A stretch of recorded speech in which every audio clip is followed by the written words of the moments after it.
जो डर, दुख, बीमारी, असफलता और अकेलेपन को तोड़ देता है। यीशु मसीह के वचन पर आधारित प्रस्तावना, दिल को रोक लेने वाली शुरुआत। हर इंसान के जीवन में ऐसे पल आते हैं जब मुस्कान चेहरे पर होती है, लेकिन मन अंदर से टूट चुका होता है। रात को नींद आती है, लेकिन मन जागता रहता है। आज का यह शनिवार लोगों के बीच रहते हुए भी अकेलापन महसूस होता है। आज वह दिन है जब टूटे हुए इसी अवस्था में बाइबल का वचन, आज वह किताब नहीं रहता, वह जीवित आवाज बन जाता है। और उसी आवाज में यीशु कहते हैं, डरो मत, क्योंकि मैं तुम्हारे साथ हूं।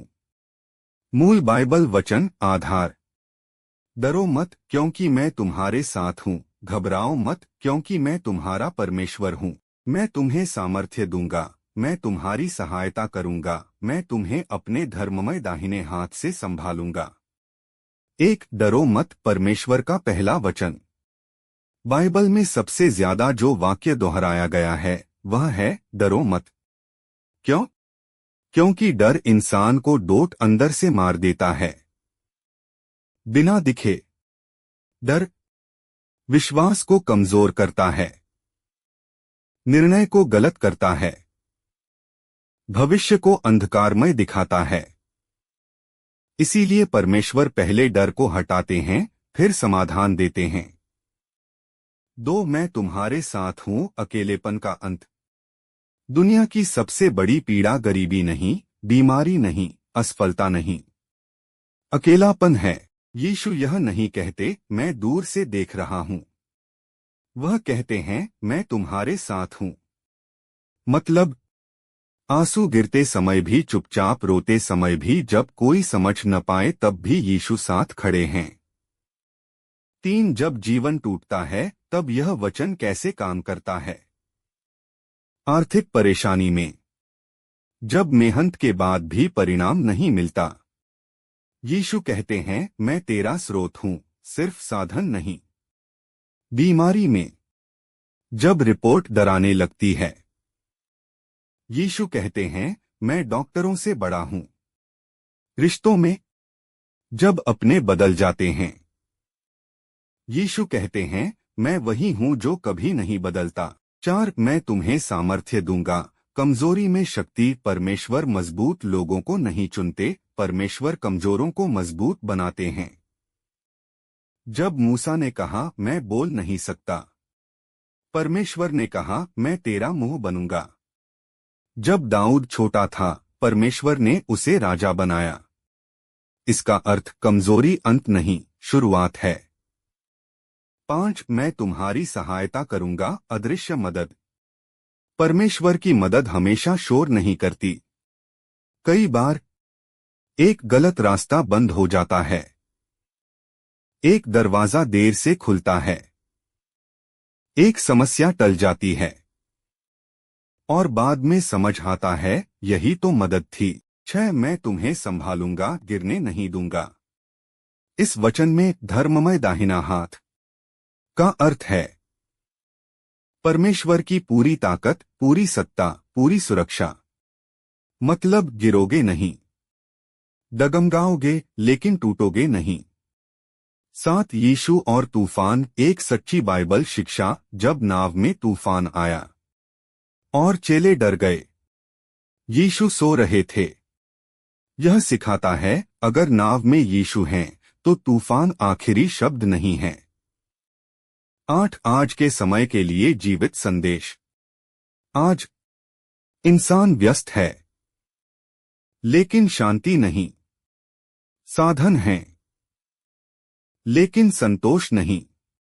बाइबल कहती है मेरे पास आओ, मैं तुम्हें विश्राम दूंगा। नौ, जीवन बदलने वाली सच्चाई। यीशु ने कभी कहा मैं तेरी समस्या हूं? नहीं, उन्होंने कहा मैं समाधान हूं। अंतिम आत्मिक संदेश, दिल में उतरने वाला। अगर आज जीवन अंधकार में है तो जान लो अंधकार में ही प्रकाश की जरूरत होती है। अगर आज रास्ता बंद है तो जान लो परमेश्वर नए रास्ते बनाने में विशेषज्ञ हैं। निष्कर्ष, शक्तिशाली अंत। जिस जीवन में यीशु हैं, वह जीवन हार नहीं सकता, क्योंकि लड़ाई इंसान की हो सकती है जब प्रार्थना का उत्तर देर से मिलता है। अक्सर मन में एक सवाल उठता है, इतनी प्रार्थना के बाद भी जवाब क्यों नहीं? बाइबल हमें सिखाती है कि परमेश्वर की खामोशी भी एक उत्तर होती है। कभी कभी परमेश्वर तुरंत इसलिए नहीं देते क्योंकि जो मांगा गया है उससे पहले हमारे अंदर कुछ तैयार किया जा रहा होता है। बीज तुरंत फल नहीं देता, पहले जड़ बनाता है। उसी तरह विश्वास भी पहले गहराई में मजबूत होता है, फिर बाहर दिखाई देता है। 12 इंतजार का समय, परीक्षा नहीं, तैयारी। बाइबल में जितने भी महान लोग हुए, उन सभी ने इंतजार किया।